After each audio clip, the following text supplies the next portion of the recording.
feel the force cause I make you. The only thing from your mouth should be thank you. Look at me, I'm right in front of you. You're scared, I can see it in your eyes. You know the rules, don't roll the dice. No second chance, you'll pay the price. What's up, everybody, and welcome back to Dead Noise. I am Chris, and with me today, thanks to the power of Zoom, is Mr. Brandon Kemp of the Colorado-based alternative new metal-ish band, Fox Lake. How you doing today, sir? Doing awesome, man. Thank you so much. So, genre is basically non-existent at this point in the music industry. But I always feel the need to describe a genre whenever I introduce an artist, and I have a really hard time with Fox Lake because is it new metal? Is it metalcore? Is it hardcore? Is it a mix of all three? So I want to ask you, as the person behind the band, Yeah. how would you describe the sound of Fox Lake? Weirdly, first of all, thank you. I take that as a huge compliment. I think kind of avoiding genre trappings is like, again, like you said, it's very difficult these days because there's so many subgenres. And so being able to say it's a little bit hardcore, it's a little bit metalcore, it's a little bit new metal, it's like all these different things. Um, that's very intentional. And it's something that we kind of pride ourselves on. So I appreciate that. Yeah, we've always called it hip hop hardcore. New metal.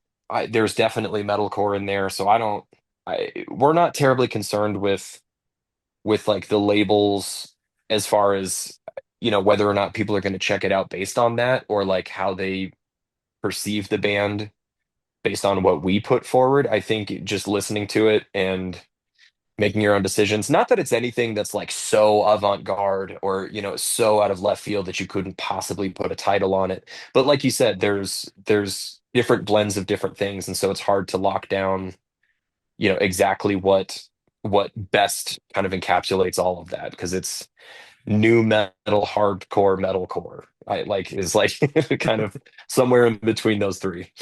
You can find yourself just kind of like writing a hardcore song, and then it's like that's what that is. Or you can find yourself writing a metalcore song, and if you're listening to other stuff for reference, or if you're trying to kind of like compare it to like, okay, this is where we would put a chorus, or like this is how this kind of thing should go, then eventually you kind of narrow how the songwriting process can evolve and kind of like move forward. And so intentionally trying to be like, okay, like this is typically where you would go into a chorus. What if we did a two-step part here instead? And then it's like, all right, now you're moving out of that metalcore part that you thought was going to be this, and now it's turning into a hardcore thing. And and you can substitute so many different parts of so many different genres. But like again, yeah, all I'm trying to say is that's intentional, and so I appreciate it. And off camera, we were talking about bands like Social Distortion, AFI, Good Charlotte, Alice Cooper. And I'm curious, as a fan of all of those bands and having grown up on like the alternative and punk stuff, how do you guys, I don't know how to ask this, but do you guys try to bring those old school influences forward, or is it kind of hard to with a modern sound? Um, yes and no. It's not necessarily something that's like a really intentional, like conscious effort to like sit down and be like, okay, how can we do something that sounds or feels X, Y, or Z way or like evokes this kind of band? Hmm. I think a lot of it, there's those natural influences. So for example, freestyle in my head, I'm thinking hybrid theory kind of as I'm like writing the riffs and we're putting some of the scratching and stuff over it. I was like, yeah, and then we could do something like this. And then it kind of like, again, it starts to open up into like, yeah, this is what the song is and this is what we're doing. And that feels like, yeah, like we're definitely evoking, you know, the with you and by myself and some of the heavier stuff on hybrid theory. But then it's also not like when we're writing some of the other songs, it's not something that's like, okay, how do we do something nostalgic? How do we do something old school? It's just you just write what you like and I think the natural influences come out because there's also just as much like, current hardcore and metalcore that we're listening to as there is stuff like Trapped Under Ice and Backtrack and stuff like that that sneaks its way in there as well. You mentioned freestyle. earlier. That's one of the singles of your upcoming album, New World Heat. And some of the other singles were Cold Hard Truth, Pure Adrenaline, Savior, and just today, Real Fast got released at the time of this Yeah. recording. What went into choosing those songs to represent the overall sonic scope of the album ahead of the release of the full album? Savior was just originally kind of a standout. It was going to be a standalone single. We actually recorded that at a different studio. And we had just put that out because we didn't have any like concrete plans for the record yet. We had already signed on with Monarch Heavy and knew that we were writing a full length, but it was still super kind of like in the process at that time, so we hadn't even really started like actually demoing stuff. So yeah, we just put that one out, kind of keep things moving. And then as the record kind of came together, we realized that that song still fit. And so we were like, I think there's room on this record for that song. And then yeah, like Cold Hard Truth was this pretty similar thing. We knew that we wanted to put a single out at the beginning of the year. And that was one of the first songs that we got done before we had done kind of the rest of the recording for the record. Um, so that one was another moment of just kind of like not necessarily intentionally choosing a specific style or sound or anything like that for what we wanted to release, but just trying to get trying to get something out so that we could make sure that we had kind of momentum moving into the release schedule for the record. But that one turned out, that's one of my favorites on the album. I am really proud of that song.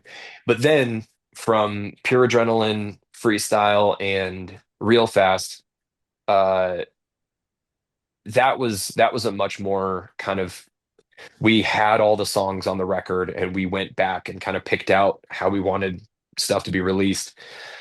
And there was a little back and forth with the label on some of the ordering for things, like when certain songs should be put out and stuff like that. And they felt really strongly about Pure Adrenaline as kind of like the strongest hook, and I think the most similar to Savior.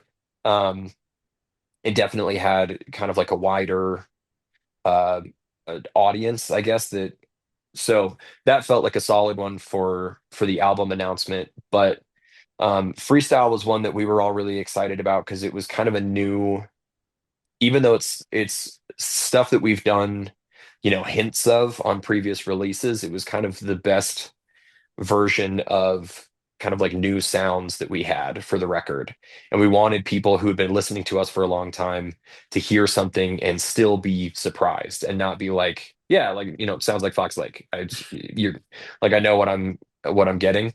Um, and so that was something that we were really excited about. And then Real Fast, we kind of fought with the label on that one as well. They've been awesome. I don't mean to paint them in a bad light. It was just we were like, we feel really strongly that like, the same week as the record, we're going to surprise drop a single, and we want it to be Real Fast because we want it to be something that's just like out of left field. Like Fox Lake has never done something that starts off with a crazy China blast and like these big huge chugs, and it doesn't have verse chorus structure. It's not structured around a hook. It's just like, whatever it is, 80 seconds or something like that of like fast crazy shit. There's like this little sample and then the song's over. And we were like, we want people to hear that song and treat that like an uppercut, where it's just like, you're like, I need to go check out the rest of the record. I need to know what the rest of this sounds like, because that thing was not what I was expecting from this band.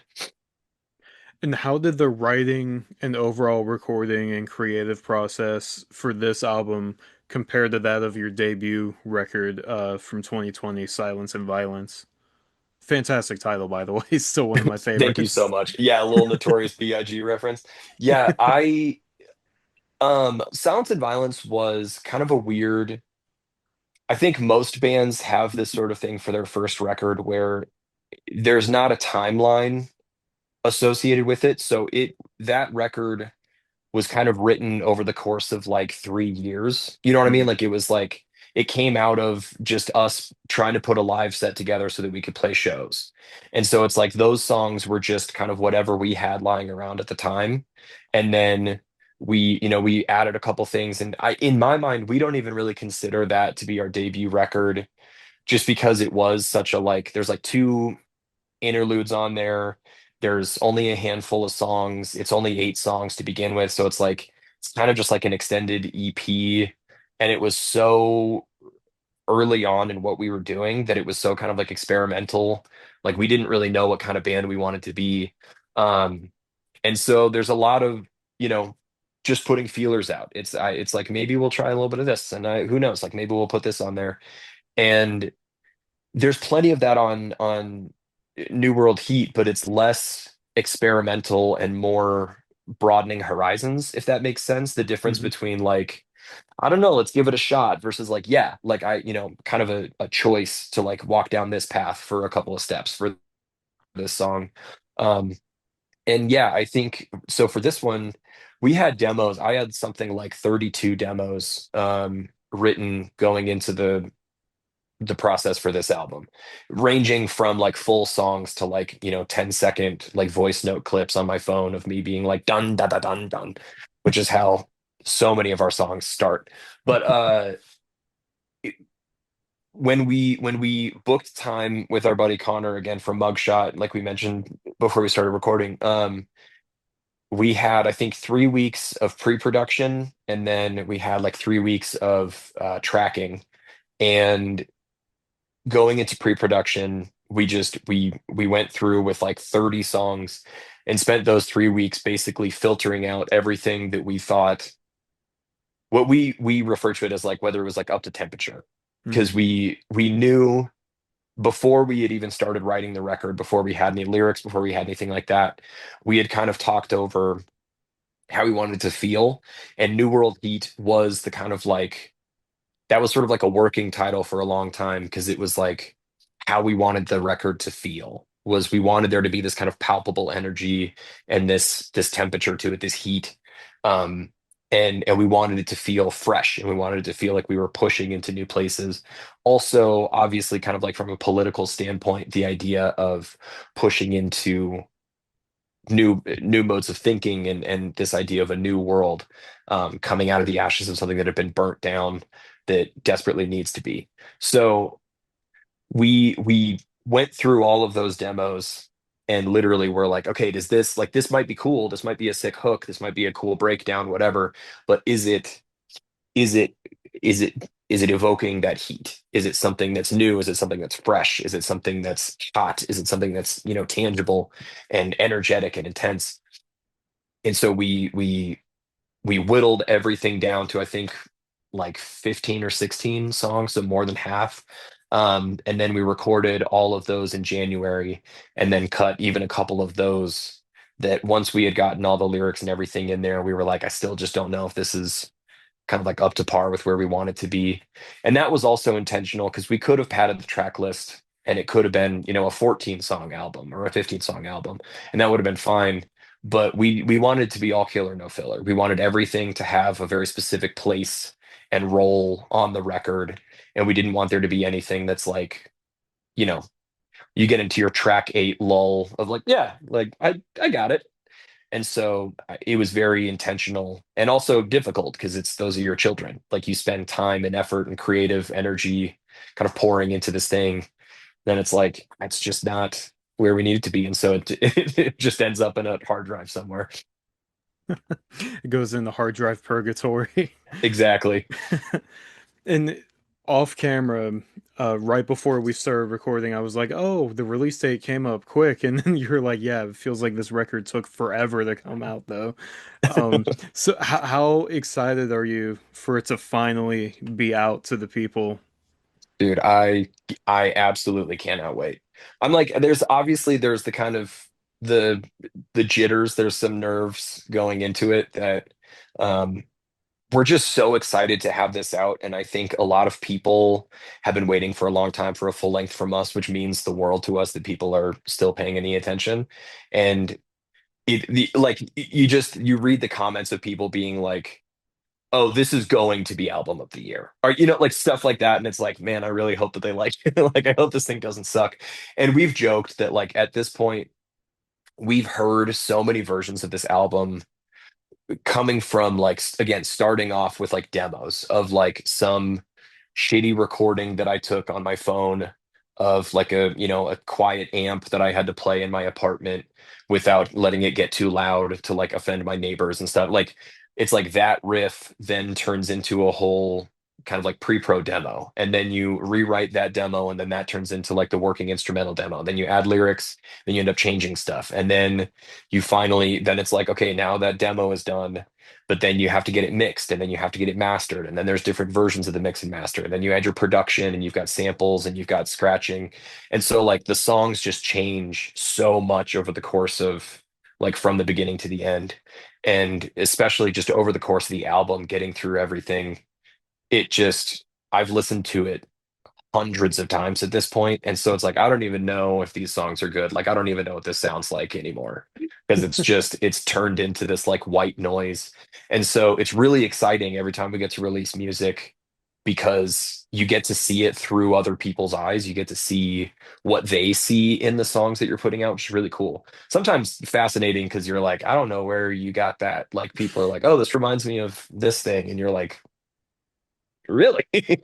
But overall, I long answer, but I cannot wait. I'm very, very excited for people to hear this record. Headshot and Gut Check are my two favorites. Cool. So I'm curious, are there any memories or recollections from the making of those songs when you listen back to them? Well, yeah, so we actually wrote Gut Check, or a version of it at the same time as we wrote Savior. We Oh, went out to a studio out in Texas with our now friend Machine, who has done like Gutter Phenomenon from Every Time I Die. He did No Time to Bleed by Suicide Silence. He worked on stuff with like Cobra Starship. Like he has an insane. He works with like Clutch. He has just a crazy um like discography, and we were only out there for I think 5 days, and one of them we were shooting like a live session. We did like a live recording session out there, and so we had 4 days to write and record two songs, and which is just it's an insane amount of time, unless you have everything like completely locked in, which we didn't. So when we got there, we were anticipating kind of getting some more help on like how do we want to structure these, and you're like a crazy prestigious producer, we want your ear on this kind of stuff. And I think he was like, that's just not realistic given the amount of time that you guys have here, which is totally fair for him. We were underprepared for sure, like no question about it. But so we went in with this kind of like half-baked idea for a song. When we left, none of us were really happy with it, because it was such an afterthought to Savior. We just really had like kind of leaned into making Savior what we wanted it to be. And so it was such a like half-baked, like not really, it just was not really where we needed it to be.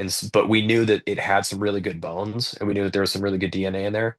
So we took that demo, we stripped out all the stuff that we thought was, unnecessary or didn't really fit and stuff like that, and we kind of rebuilt it from the ground up, um, and rewrote it. And it was very, very cool to watch that song kind of like get some new life, going from something that we were like, I will never release this. Like we just don't really like it. It's not really where we want to be, to being like, yeah, like this is a fun one. Like we got like so much more excited about it, which is really cool. It's kind of like rediscover what a song can be. Headshot. Yeah, I wrote that. I was just really listening to a lot of Stray from the Path, and I had all these weird kind of Stray from the Path-esque demos. And some of them were just shameless ripoffs. And so there was a lot that we couldn't use, because it was like you could just trace like a one-to-one of like, so you were listening to Time Bomb while you were writing that, like that kind of thing. Um, but that one was we came up with this really cool riff, and me and Connor were kind of going back and forth, and we were able to like plug in and actually jam live versus doing everything kind of like programmed. And we just came up with this really like bouncy kind of like chorus part. Um, and then we put this like Limp Biscuit thing over it, where we stacked like a wah and a flange and delay and all these things, so that you could get this like wah wah wah wah wah, this like kind of like tremolo thing at the beginning. It was very like rolling.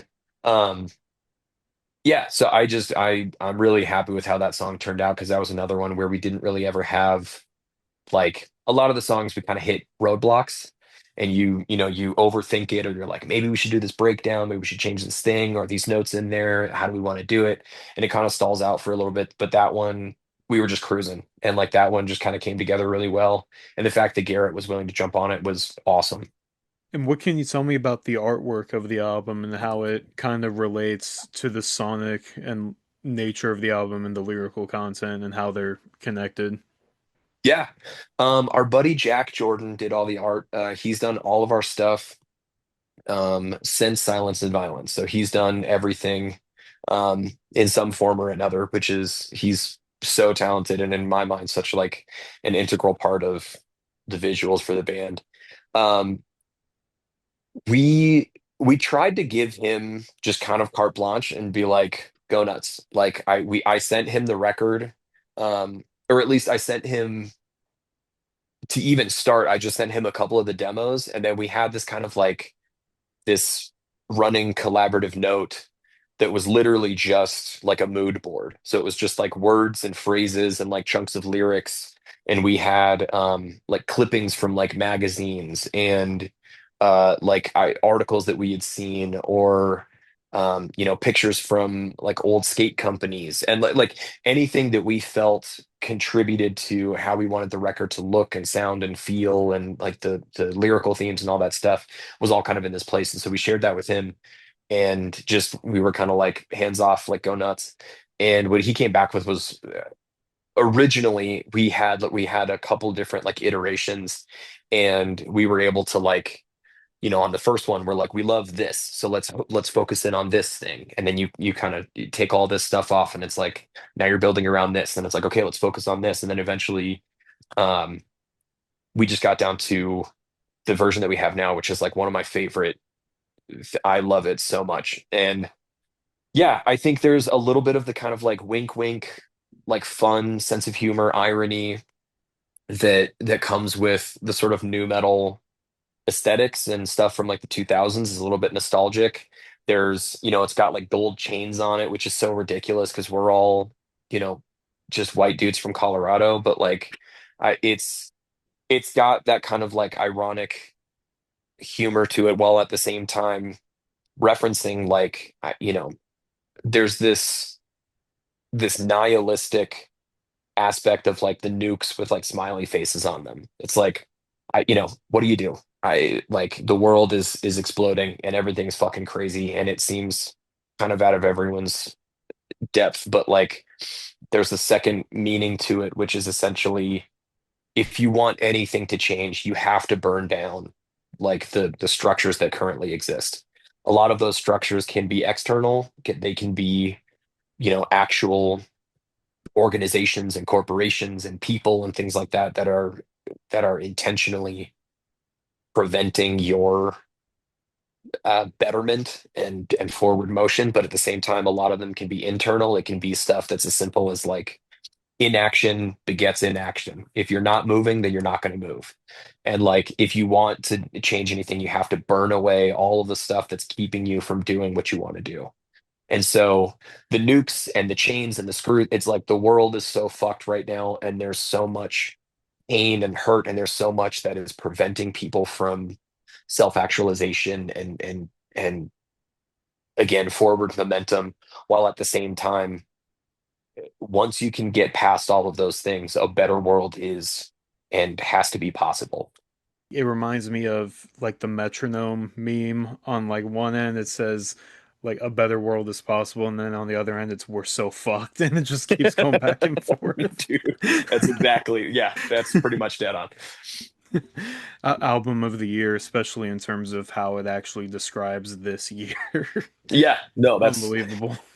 I just recently I was doing another interview and I was super bummed because and bummed is not the right word, but we had no idea when we were writing lyrics for this at the beginning of January. You know what I mean? Like we had no idea how much was going to happen in from like middle of January to like when the album was released. We could not have anticipated how fucking bonkers everything would get. And I like it was just like literally like weeks too early for all of the things that I think all of us would want to say given everything that has happened since. And so it's like I just I not that it's not still relevant. I think all of the lyrical themes and things like that from the record are absolutely prevalent and still can be applied, but I think I just would love to be even less like I don't know, not cryptic, but less broad. I think some of the stuff just really needs to be called out directly and I've said very plainly. Now, is that something that could possibly be explored on the next release, whether it's an EP or an album? Absolutely. I think it's hard to capture God knows how things will continue. But like the idea of doing another record um at this point is at least a year out. Hmm. And so to imagine trying to recapture the sensation and the mindset of like where we're at right now, where like every day you wake up and you see the news of something new, insane that you didn't even think was like possible or legal or like ethical. Like there's just all these new moments where you're like, oh wow, I guess we're just doing that. And so I guess please God, I hope it's not continuing into the next album cycle, but at the same time, I'm sure that will influence the way that the next records are conceptualized because it's impossible not to. And how excited are you to be going out on the road this fall in support of the album on the New World Heat tour? Dude, so excited. I I have to give a huge shout out to all the bands that have joined the tour. I like the fact that Kaunashi is willing to play with us and especially to be direct support because all the metrics and all that stuff says that they should be headlining. And so it means a lot to us that that band was willing to like support us on a tour and just head out on the road with a band that we've never met them. They toured with Mugshot and so I think Mm. I've met them like, a handful of times when they've come through Denver, but we've never we don't have like a long lasting relationship or long standing relationship rather. And same with like Surfaced and Teeth and Desmadre and Freak. And I like there are so many different bands on that bill that we really appreciate jumping on um, and kind of taking not taking a risk, but like we've never done a headliner before. And so to be willing to kind of support us on this is really, it means a lot. And like, who knows how much of this will come to fruition, but I was just on a call a couple of hours ago talking about all the things that we want to do for the live show and we just have way more ideas than are possible. So it's like obviously we can't do everything that you want to do, but like we really want to make it special and we're really excited about um specifically like the visual aspects and how we can tie in a lot of the stuff from the album art and the music videos and all these different things. We want to have that be something that's cohesive and that's visual and that's visible through not even just the set, but like something that you can walk into the room and you see all of it. And with it being your first headliner, every musician before they go on stage, they always get jittery. It's like if they're not nervous, they're just excited. But with this being your Sometimes you're nervous. first, right? So are there any added nerves going into this tour with it being your first headliner? I mean, yeah, I think there's a lot of pressure just from the perspective of like not to say that people are only buying tickets for us, but the idea is that it's like your show, quote Right. unquote. And so, as an opening act, you're really only there to warm the crowd up. You want to get the energy moving, but what you want to do is you want to make sure that everybody's ready for when the headliner comes and knocks it out of the park. And that's kind of how you define if it's a solid show. Like otherwise people are leaving and they're like, yeah, like, openers were sick, but the show was all right. Hmm. But like for us, it's like, okay, like we really need to make sure that we're on our A game and that stuff like tech wise, you need to make sure that you're not having technical difficulties. You need to make sure that your performance is up to par. You need to make sure that your endurance, like you can't be, we're playing the longest set we've ever played. And so you got to be on top of, you know, you can't be getting winded halfway through it. Like it's just like there's so much to it. Um, so yeah, there's definitely a lot of nerves, but also just alongside that, it's very motivating and it's very like encouraging because it's like, yeah, like sometimes it's like, dude, that's scary, and other times it's like, yeah, dude, we get to do stuff that we haven't been able to do as an opening act, and so that's really really exciting. Well, before I let you go, we have arrived to my favorite part of every interview, and I have a speed round for you. So Sick. I got 5 questions. If you want to elaborate, you can. The speed part isn't very strict. I don't have a timer or anything. But the first question, your favorite song to play live, Son of now freestyle. your most embarrassing moment on stage. Oh God. At probably at Louder Than Life 2 years ago, I think, something like that. To this day, I still haven't been able to figure it out, but we were in like the last quarter of the set. We're probably 75% of the way through, and my amp just shit out in front of like, 4,000 people or however many people were out there. And it started making this like horrible noise. And the sound guy like ran out and was trying to check cables. I was checking stuff on my pedal board. We couldn't figure anything out. And so I had to unplug from my pedal board and plug directly into the amp that we use for some of the backing guitars. I use kind of a tone blend, and so I had to unplug that from the interface that we use, plug my guitar in, and finish on this like with like zero of my effects, and it was just, like the whole thing was like such a disaster in front of like 4,000 people at one of our big festival. It's like our first time at like a giant festival, and it just was a disaster. Your dream tour lineup. Dream tour lineup: Rage Against the Machine, Run the Jewels. Um, I mean, Trapped Under Ice is like one of my all-time favorite hardcore bands. Hmm, Um,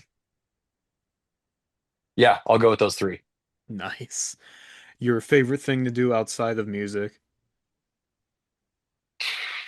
Um, I play a lot of video games. I'm a big Elden Ring, Soulsborne guy. Um, all of those. I'll go with that before I overthink the question. And the last question, the song you wrote that means the most to you. How's that for an overthinking question? Yeah, that's gonna be hard. That's the speed round. I have to remember speed round. Um, Nathan and I have written the lyrics for everything together, but it's really his lyrics. I just kind of help him structure certain parts or say maybe we try this word instead, or like, the syllables for this work a little bit better, blah blah blah. But excessive damage, I wrote almost that whole song. He really like he handled like the hook and a couple of the parts around the edges, but like I really like, I'm proud of that song, and I'm proud of how it tied in with the rest of the record, and kind of like what I was feeling at the time. So I'll say excessive damage. Well, that was everything that I had planned for you for this go around. I'm sure we're going to talk some more in the future. Um, Please. but was there any closing message to any Fox Lake fans watching? I think just listening to the album, I hope that people can hear it for what it is in terms of being a a call to action, and again, everything ranging from getting involved in local politics and getting involved in things that if you feel passionately about something, then participate and stay organized and protest and make your voice heard on issues that you feel require your attention and require your energy. But even going down to minute things like how can you improve your own um, I, your own habits and your like things that keep you inactive and things that keep you docile and things that keep you distracted, whatever you need to change in your life to be the person that you want to be and to be see the world that you want to see. I hope that when people listen to this album, they can identify those things and then take action on them. I couldn't have said it better myself. I was trying to think of a response. I'm like, I don't think it even really needs one. Hell yeah. Well, thank you so much for the time. This was a lot of fun, and again, I love the album, and I can't wait for the rest of the world to hear it. And to every Fox Lake fan watching this, thank you so much for watching. And until the next interview, stay tuned, stay scared, and I'll catch you later.